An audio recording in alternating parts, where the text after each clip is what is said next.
Olá pessoal, bem-vindos a mais uma videoaula do canal Professor Carvalho Biologia. E o tema de hoje é um dos assuntos que mais tem caído no vestibular nos últimos anos. Hoje a gente vai falar de digestão.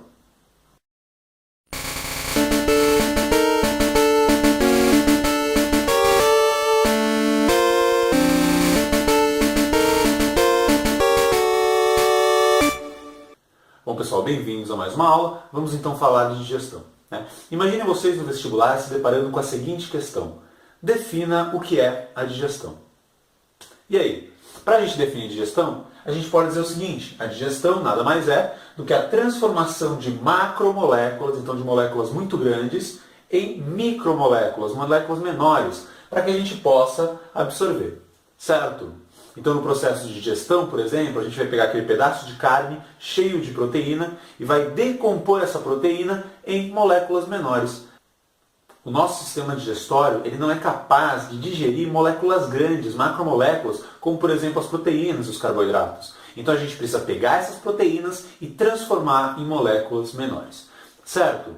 Para que a gente possa fazer isso de maneira eficiente, lá no nosso sistema digestório, a gente vai ter uma série de enzimas. Enzimas são proteínas que aceleram processos metabólicos. Então elas vão acelerar a reação de quebra dessas macromoléculas em micromoléculas. Certo?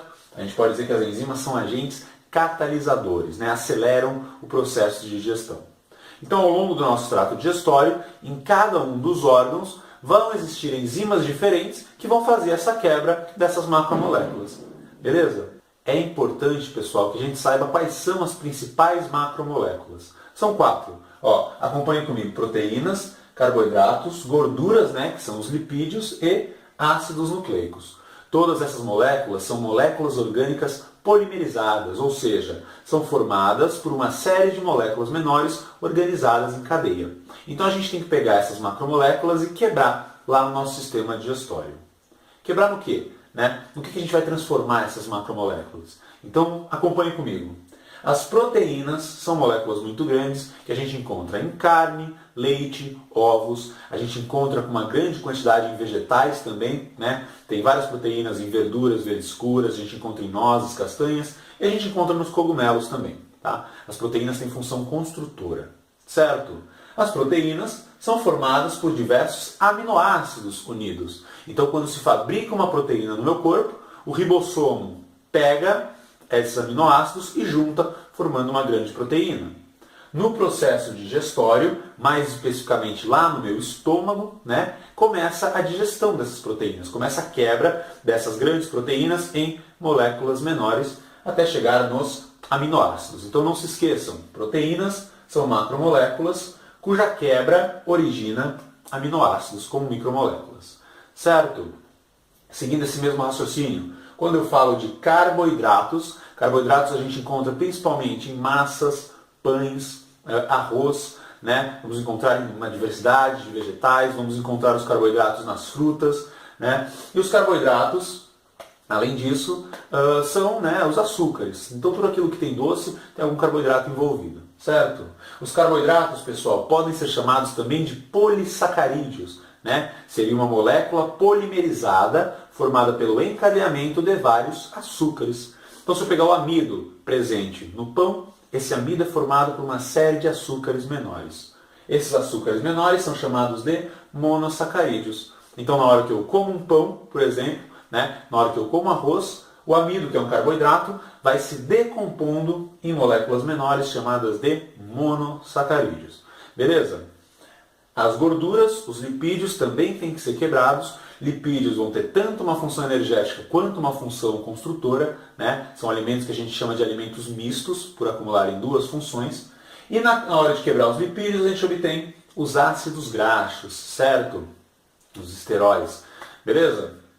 Glicerol, enfim. Não se esqueçam, pessoal, gordura a gente encontra tanto em fonte animal como em fonte vegetal, com uma diferençazinha entre gorduras saturadas e insaturadas que a gente vai ver em um próximo vídeo.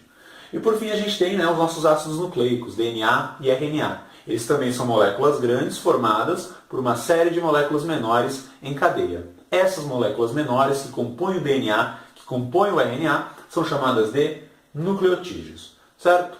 Então os nucleotídeos compõem os ácidos nucleicos. A mesma coisa, no meu sistema digestório, Esses ácidos nucleicos grandes vão ser quebrados em nucleotídeos para que a gente possa absorver e utilizar. Beleza? Importante, pessoal, antes da gente ver os órgãos que compõem o meu sistema digestório, a gente tem que saber que alguns alimentos eles não são digeridos, certo? Vários alimentos não são digeridos, vamos falar de algum deles. Por exemplo, água, sais minerais e vitaminas, eles não são digeridos, eles não passam por um processo de digestão, porque a absorção deles é direta, né? Então, na medida que eu preciso de vitaminas, sais minerais ou água, basta eu colocar eles dentro do meu corpo e eu consigo absorver, certo? Além disso, existem ainda as fibras alimentares. E olha que interessante, que curioso. As fibras alimentares, elas não são digeridas, então elas não passam por um processo de quebra de macromoléculas e micromoléculas e elas também não são absorvidas. Como assim? As fibras não são digeridas e não são absorvidas. Será que elas têm alguma importância lá no meu corpo? Tem, pessoal. As fibras são importantíssimas.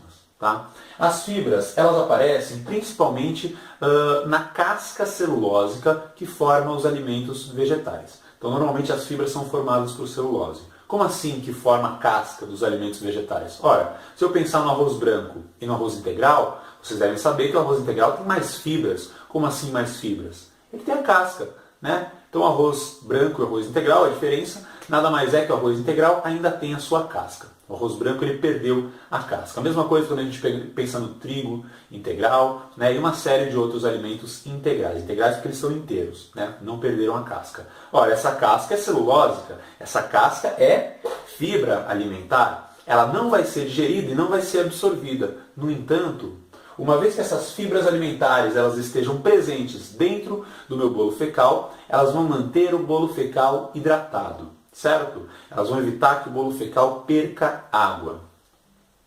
Como assim? Olha só. Imaginei o seguinte. Se eu pegar a casca do arroz e jogar água em cima, essa casca de arroz vai inchar. Certo? Lá no meu sistema digestório vai acontecer a mesma coisa. Todas as fibras que estão rolando lá pelo meu intestino delgado, depois do meu intestino grosso, elas absorvem a água do meu bolo fecal e não deixam essa água ser absorvida pelo meu intestino grosso. Se a água não é totalmente absorvida, a água se mantém presente no bolo fecal. E aí o bolo fecal fica molhadinho. Né? E se o bolo fecal fica molhadinho, isso significa que ele escorrega com mais facilidade pelo meu trato intestinal. Certo? Então, a função das fibras, elas umedecem o bolo fecal. Percebam que não adianta nada eu comer muita fibra e não beber água, né? Afinal, a fibra tem que absorver essas águas. E para o meu trânsito intestinal funcionar de maneira legal, não adianta também eu beber um monte de água e não comer fibras. Então as duas coisas têm que estar aliadas. Então coma bastante fibras, beba bastante água, e aí você não vai ter, por exemplo, uma prisão de ventre. Né? Não tem risco do bolo fecal secar dentro do intestino grosso. Certo? Vamos entender agora como funcionam os órgãos do nosso sistema digestório.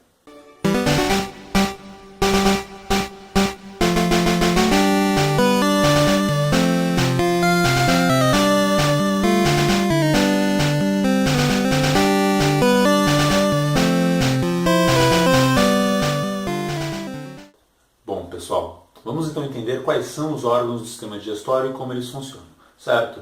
No esqueminha que eu fiz aqui, vocês podem ver que eu dividi o sistema digestório em duas partes. Os órgãos que fazem parte do tubo digestório e os órgãos que são as glândulas anexas, né? Aquelas que secretam alguma substância sobre o bolo alimentar, certo? Então no tubo digestório a gente tem na sequência boca, faringe, esôfago, estômago, intestino delgado, intestino grosso, reto e ânus. Né? Esses são os órgãos do tubo digestório. Como assim tubo digestório? Ora, esses são os órgãos por onde a comida passa. Né? Então, quando a gente come alguma coisa, né? Quando a gente ingere, sei lá, um sanduíche de atum, ele entra pela boca e vai fazer esse caminho. Faringe, esôfago, estômago, intestino delgado, intestino grosso, reto e ânus. Isso é importante porque isso já caiu várias vezes no vestibular. Né? Qual é o caminho do alimento, uma vez que ele entra no nosso organismo, até ele ser liberado. Certo? Começa na boca, termina no ânus. Beleza? Os órgãos do tubo digestório não são os únicos órgãos que compõem o sistema digestório. A gente tem ainda as glândulas anexas. Né? Mas percebam que a comida ela não passa pelas glândulas anexas. Ela passa pelo tubo digestório e vai recebendo as enzimas que as glândulas vão soltando, né? Como se fosse um lava-rápido. Em cada uma das partes do sistema digestório recebe uma enzima diferente. As glândulas são glândulas salivares, presentes na boca, secretando a saliva, glândulas gástricas, presentes no estômago, secretando o suco gástrico, fígado, a maior glândula do nosso corpo, que secreta a bile lá no intestino delgado, na primeira parte do intestino delgado, pâncreas, que vai secretar o suco pancreático, né, também lá na primeira parte do intestino delgado, e por fim as glândulas entéricas, que aparecem no intestino delgado e secretam as substâncias finais, né, as enzimas finais para fazer a nossa digestão. Certo? Então isso é importante, pessoal. Né? Se cair alguma questão lá no vestibular dizendo qual é a substância, qual é a macromolécula quebrada, digerida no fígado? Nenhuma. Tá? A gente não quebra macromolécula no fígado, a gente quebra macromolécula onde? No intestino. Certo? A gente quebra macromolécula aqui no estômago, mas a gente não vai quebrar a macromolécula dentro das glândulas. Né? As glândulas só secretam as substâncias. Beleza?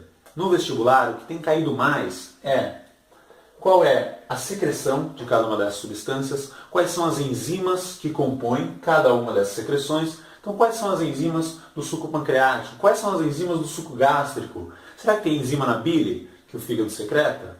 Né? E outra coisa que pode aparecer no vestibular também é a função de cada um desses órgãos. Então vamos entender basicamente o que acontece em cada um deles e depois a gente vai falar das enzimas específicas de cada uma dessas glândulas. Beleza?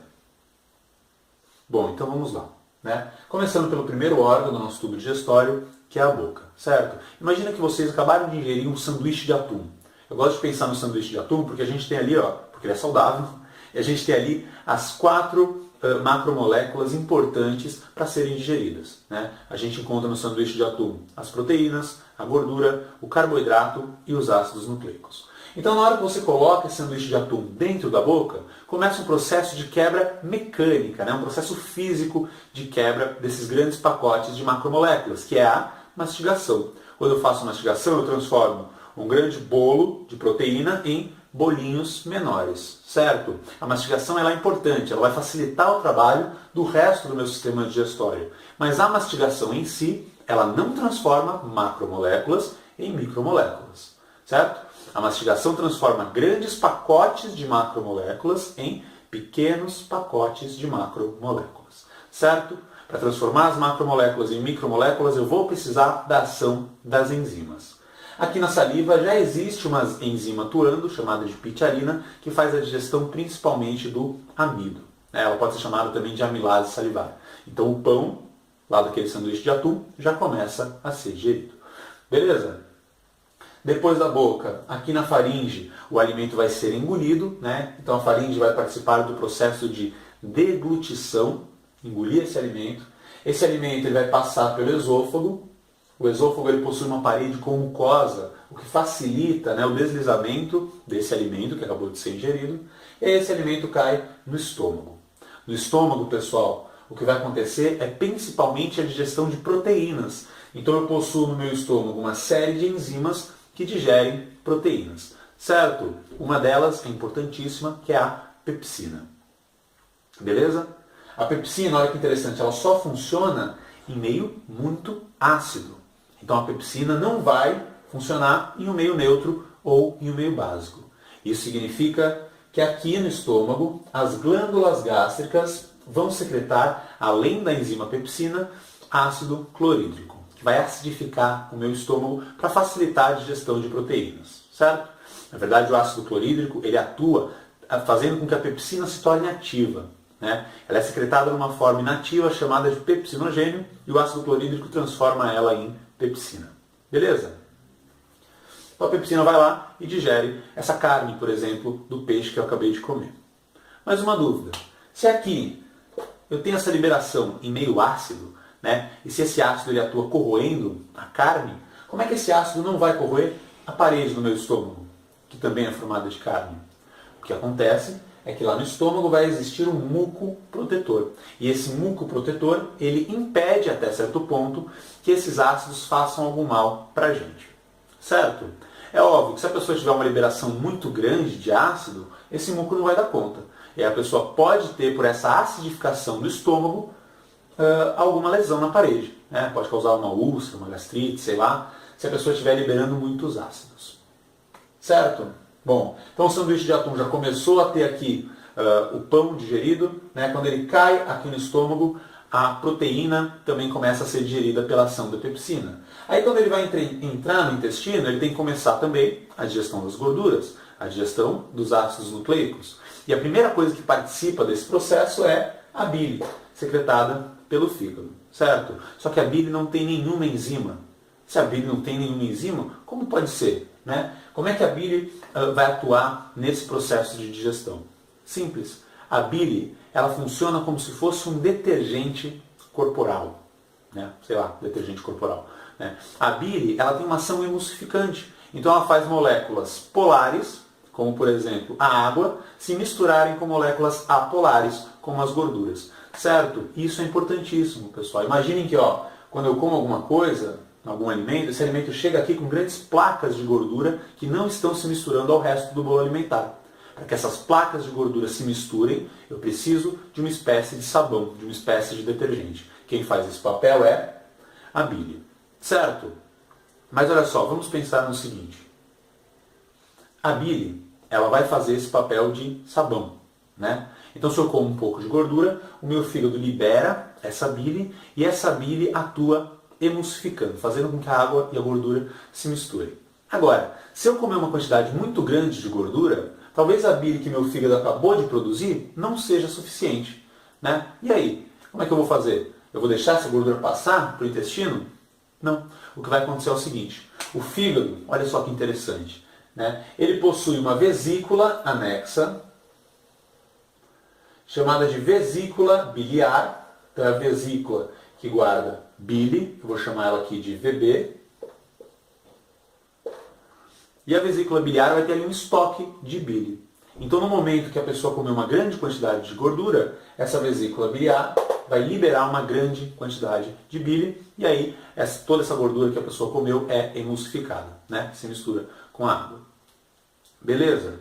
Pessoal, lembrem então, na bile, que é secretada pelo fígado, não existem enzimas. Existem somente sais minerais. Sim, esses sais minerais podem acabar formando uma pedrinha na vesícula e a pessoa tem que retirar a vesícula. Se a pessoa retira a vesícula pela presença dessa pedra, significa que ela vai morrer? Não. Se a pessoa retira a vesícula, simplesmente ela vai ter uma dificuldade maior na absorção de gorduras, né? Porque as gorduras não vão ser emulsificadas da maneira correta. Então a pessoa vai ter que ter uma dieta mais restrita, comer menos gordura. Certo? Bom, eu já emulsifiquei as gorduras, mas eu não digeri ainda, eu preciso de enzimas. Essas enzimas que digerem gordura e também as enzimas que digerem ácidos nucleicos vão ser secretadas aqui pelo pâncreas, né? Vão estar presentes no suco pancreático, junto com uma série de outras enzimas que vão fazer também a digestão de proteínas, que ainda não foram digeridas lá no estômago, e também a digestão de amido e de carboidratos. Né? Então pode ter algumas amilases também. Certo? Por fim, o alimento vai chegar no intestino delgado. Quando ele chega no intestino delgado, as glândulas entéricas liberam mais uma descarga de enzimas, erepsina, enteroquinase, né? A lactase para digerir o leite, a lactose do leite, ela é também liberada aqui pelas glândulas entéricas, sacarase e assim por diante. A gente vai ver daqui a pouco essas enzimas em detalhe. E eu preciso começar o processo de absorção. Né? Então, quando eu transformei as macromoléculas em micromoléculas, eu começo a absorver essas micromoléculas, absorver esses micronutrientes e enviar eles para o resto do corpo. Então, essa absorção de micromoléculas acontece aqui, principalmente no intestino delgado. Certo? Não se esqueçam disso, pessoal. Para o intestino delgado conseguir absorver essas micromoléculas, se eu olhar o intestino delgado, o interior dele, eu vou verificar isso. Ele possui uma parede toda curva, né? Essas curvas servem para aumentar a área de absorção.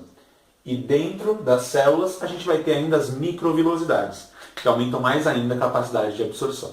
Então aqui no intestino delgado eu estou absorvendo esses nutrientes. Beleza? Absorvi os nutrientes e o que chega aqui no final é uma meleca com algumas coisas que eu não digeri ainda, certo? E uma grande quantidade de água. Então chegou aqui essa meleca com uma grande quantidade de água e ela cai lá no intestino grosso. As paredes celulósicas, as fibras, estão aqui também.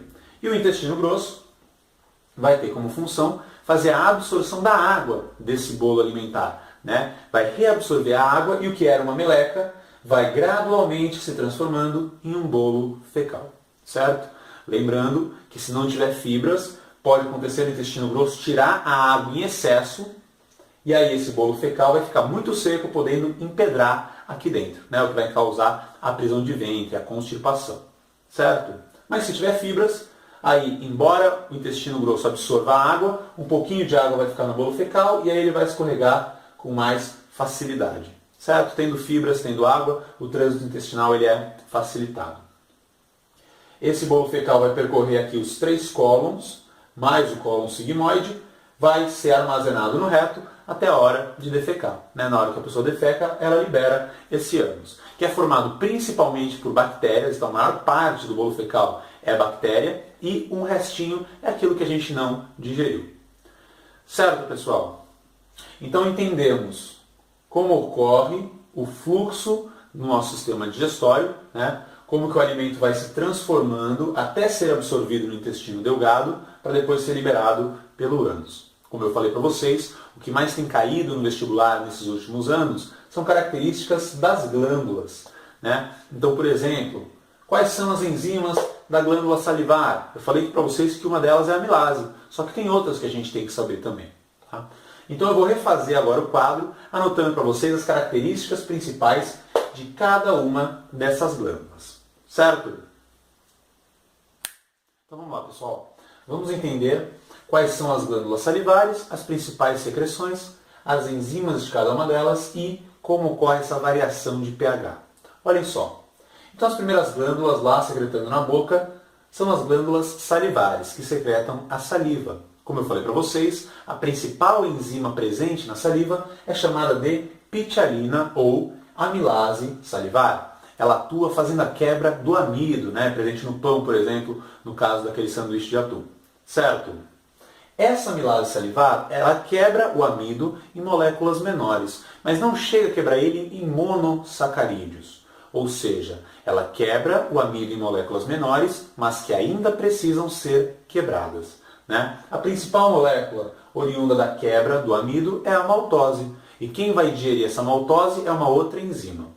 Então a amilase salivar, ela atua quebrando o amido em maltose. A maltose vai ser digerida por uma outra enzima também presente na saliva, chamada de maltase, certo? Então a pitialina é a principal, quebrando o amido, mas a gente encontra ainda a maltase, que vai quebrar a maltose, que é um subproduto da digestão do amido. Beleza?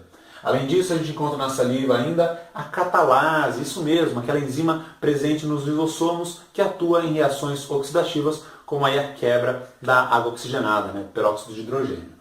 Certo? Então lembrem, pitialina, maltase e catalase. Beleza? O pH da nossa saliva, pessoal, ó, se eu juntar um pouco de saliva na boca, eu percebo que ela nem é ácida, que nem limão, né? E não é básica, alcalina, que nem banana verde, por exemplo, que dá aquela amarração na boca. O gosto da saliva é neutro, né? Não tem um gosto nem ácido nem básico. Então lembre-se sempre que o pH da saliva é em torno de 7, variando ali de 6,5 a 7,5. Mas é óbvio, né, que se eu passar o dia tomando suco de limão, comendo abacaxi, eu vou ficar com a saliva um pouquinho mais ácida, tá? Mas normalmente ela é neutra, pessoal, pH em torno de 7. O bolo alimentar vai passar pela faringe, vai escorregar pelo esôfago e vai chegar no estômago. Chegando no estômago, a gente tem a ação das glândulas gástricas, que secretam o suco gástrico. O que a gente tem que lembrar sobre o suco gástrico? A principal enzima é a pepsina, que vai atuar começando a digestão das proteínas. Então, quando eu como aquele sanduíche de atum, eu começo a digerir o pão na boca, mas a carne do peixe só vai começar a ser digerida no estômago, certo? Mesmo para a maior parte das proteínas. Então, as proteínas começam a digestão no estômago graças à ação da enzima pepsina. Beleza? Lembre que a pepsina ela é secretada pelas glândulas gástricas em uma forma inativa, chamada de pepsinogênio. E para que aconteça a conversão do pepsinogênio em pepsina, eu preciso de um meio ácido. Então aqui no suco gástrico vai ser secretado também, ó, lembrem, o ácido clorídrico, né?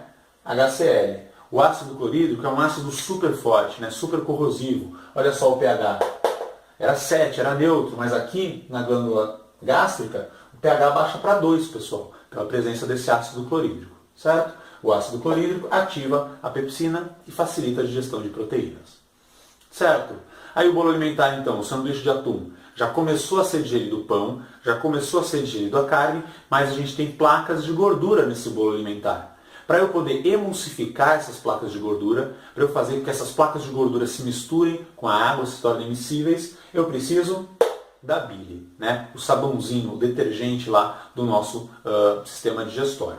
Lembrem que a bile é secretada pelo fígado e olha só, ela não contém enzimas, né? Ela só contém sais minerais, que vão fazer esse processo de emulsificação, de misturar a gordura com a água, certo? Pessoal, imagine que o bolo alimentar está vindo super ácido, né? Ele estava aqui neutro, quando chegou no estômago ele acidificou pela presença do ácido clorídrico, mas lá no intestino, quando eu for absorver, ele vai precisar estar neutro de novo. Então se eu tenho um bolo alimentar muito ácido e eu preciso deixar ele neutro de novo, eu vou colocar uma substância básica. Então aqui no fígado e também no pâncreas, os sucos liberados vão ser levemente básicos, pH em torno de 8, variando ali de 7,5 até 8,5 mais ou menos, né? Eles costumam secretar junto bicarbonato de sódio, que é uma base, né, bastante básico, para neutralizar essa ação do ácido clorídrico. Então lembrem, a bile emulsifica gorduras, mas não possui enzimas, certo? Somente sais minerais. E aí esse bolo alimentar caiu no pâncreas. Agora a gordura já está misturada, mas ela ainda não foi digerida. Para eu poder digerir, entra em ação a enzima que digere lipídios, a lipase, secretada pelo suco pancreático, lá na primeira parte do intestino delgado, que a gente chama de duodeno, né? E o suco pancreático, pessoal, ele não tem só lipase, ele tem uma série de outras enzimas que são importantes também. Então, além da lipase, que digere os lipídios, o suco pancreático tem também tripsina, que digere proteínas, né? A amilase pancreática, que também vai fazer a digestão do amido, DNases e RNases, que vão digerir os ácidos nucleicos, né? Então lembram que os ácidos nucleicos têm que ser quebrados em nucleotídeos? Quem é que libera enzimas para quebrar esses ácidos nucleicos? O pâncreas, né? Se cair lá no vestibular, onde ocorre a digestão, a quebra dos ácidos nucleicos? Eu vou colocar duodeno, né? Vou colocar a primeira parte do intestino. Pensaram que era pâncreas, né? Não, a digestão não ocorre no pâncreas, porque o pâncreas não é um lugar por onde o alimento passa. O alimento passa pelo tubo digestório, então a digestão ocorre no intestino, certo? Mas graças à ação do suco pancreático. Beleza? Então lembrem, que legal, no pâncreas a gente tem enzimas para digerir as 4 macromoléculas. A gente tem enzima que digere gordura, tem enzima que digere proteína, tem enzima que digere carboidrato e tem enzima que digere ácido nucleico. Certo? Continuando o caminho, lá no intestino, a gente chega nas glândulas entéricas, que podem ser chamadas também de glândulas de Lieberkühlen. É um nome mais pomposo, né? Mas pensem como glândulas entéricas, que já está de bom tamanho. As glândulas entéricas liberam no intestino delgado o suco entérico, que também é uma mistura de uma série de enzimas. Tá? Entre elas, a gente pode destacar erepsina e enteroquinase. São 2 enzimas que também atuam na quebra das proteínas, né? Na quebra dos peptídeos que formam as proteínas, para produzir os aminoácidos. Também a gente pode destacar a presença de lactase. Então sim, quando eu tomo um copo de leite, a lactose só vai ser digerida quando chega ali no suco entérico, né? Quando chega ali no intestino delgado, graças à ação das glândulas entéricas. A pessoa que tem intolerância à lactose pode ter essa intolerância por uma falta de lactase, certo? E a gente tem também a sacarase, que vai digerir os açúcares, como por exemplo a sacarose, né? Então se eu pensar no açúcar branco, aquele açúcar que a gente bota na comida, que a gente bota no café, ele é basicamente sacarose, né? Alguns minerais ali, mas principalmente sacarose. Onde que esse açúcar é quebrado para que da sacarose eu tire a glicose? Lá no intestino delgado. Por ação de qual suco? Suco entérico, secretado pelas glândulas entéricas. Beleza? A partir do momento que chega aqui, é o ponto final da digestão. Então depois daqui não vai ter mais processos digestórios, de quebra. Essas são as últimas enzimas liberadas. Isso significa que eu posso fazer o processo de absorção. Para eu poder absorver essas micromoléculas e utilizar depois, né, em todas as minhas funções, eu preciso de um pH neutro. Então o pH ali das glândulas entéricas vai ser em torno de 7. Beleza, pessoal? Então, ó, lembrem sempre, ó, principais glândulas anexas aí do meu sistema digestório, qual é a secreção de cada uma delas, quais são as enzimas e qual é o pH. Certo? Bom, eu espero que vocês tenham gostado dessa aula, que vocês possam ter aprendido alguma coisa e que isso ajude vocês no vestibular. Se a gente pegar os últimos vestibulares, tem caído bastante sistema digestório. Então prestem atenção nisso, pessoal. Né? Peguem essa tabela e façam a tabela à mão, escrevam ela aí no caderno de vocês, né? Adicionem algumas outras informações que vocês podem aprender em outras aulas. E lembrem sempre de ficar ligados nos esqueminhas que eu passo aqui na lousa. Aquele esquema que eu passei mostrando os órgãos do sistema digestório já foi cobrado diversas vezes. Caiu na FUVEST no ano passado, no vestibular de 2015 ou de 2016, acredito eu. E a gente tinha que saber qual era o nome de cada um dos órgãos. Né? Então façam aquele esquema, desenhem o esquema, boca, faringe, esôfago e assim por diante, que com certeza vocês vão ir melhor no vestibular. Certo? Muito obrigado a todo mundo que se inscreveu no canal, muito obrigado a todo mundo que está seguindo na página do Facebook. Se você curtiu aí essa aula, se inscreve no canal, deixa aquele joinha e coloca no comentário quais são as próximas aulas que você gostaria de ver, né, quais são os assuntos que você tem mais dúvida, e a gente se vê na próxima videoaula.